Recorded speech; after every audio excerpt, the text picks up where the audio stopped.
Now, the president of Turkmenistan has ordered his officials to find a way to put out a fire that's been burning for decades in a huge desert crater nicknamed the Gateway to Hell.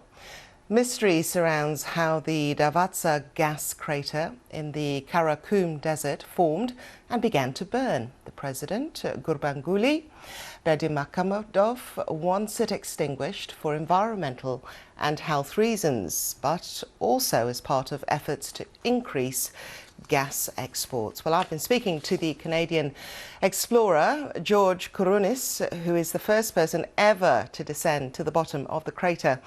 And he told me how he managed to do it. It was very challenging. I was the expedition leader on a project that was assigned to go here and gather soil samples from the bottom of this burning pit of methane gas in order to study it and see if there are extremophile bacteria living at the bottom of this crater that could give us clues as to where we might want to look for life outside of our solar system. And this is a very unique place on Earth. There's no other spot quite like it. So what did you find? What was it like down there, first off? Well, it was very difficult to get there. 2 years or so of planning and preparation. I had a special heat-resistant suit and self-contained air. I was able to drop down in the center and spend 17 minutes at the bottom in what felt like another planet. It really was otherworldly. And we did find several types of microorganisms living in that crater that were not in the DNA database and were thriving in this condition that we would find fatal. So was this a sinkhole then?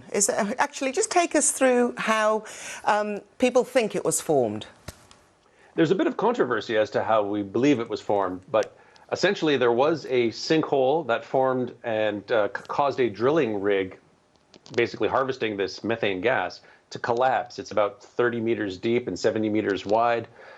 Most seem to believe that it happened in 1971, but there's evidence to suggest that it actually happened in the 1960s and wasn't actually lit on fire until the 1980s. Now, I understand that natural sources of methane include wetlands, termites, which I didn't know about, the oceans, and of course mining as well. So where do we think that this source of methane came from? Well, the Karakum Desert is home to vast expanses of ancient methane gas from ancient microorganisms that lived there millions of years ago. And an interesting thing is that when I was in Turkmenistan doing this large expedition, we had 2 geologists with us from the Turkmen government. And they mentioned to me back in 2013 that they were thinking about finding a way to drill in at an angle to tap into that pocket of natural gas. Certainly it would be of an economic benefit to Turkmenistan, but also this crater has become literally the country's largest tourist attraction. So I'm kind of surprised to hear that the president is making these decisions.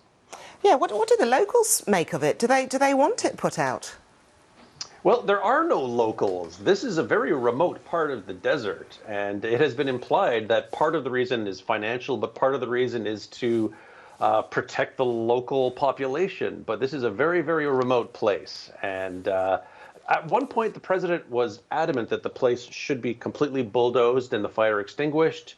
Then, several years later, he was using it as the backdrop for some of his own displays of his influence. So it's mixed messages certainly coming out of Turkmenistan. I just want to go back to something you said, the organisms that you said that were found down there. Are you saying they're from outer space? No, I'm not implying that they are from outer space. I'm implying that the organisms that live in this hot methane-rich environment might give us clues as to where we might want to look on other planets that also have hot methane. Okay. Just very quickly and finally, do you think this fire can be put out? The fire certainly can be put out. There's no question about that. It's just whether or not it is beneficial to put it out from an environmental aspect. Methane, raw methane, unburned, is actually more of a greenhouse gas than burning it and releasing carbon dioxide rather than methane. So it's actually a little bit better for it to burn than not. And at the same time, well, it is a tourist attraction. There's actually a fence around it now and flush toilets and picnic tables.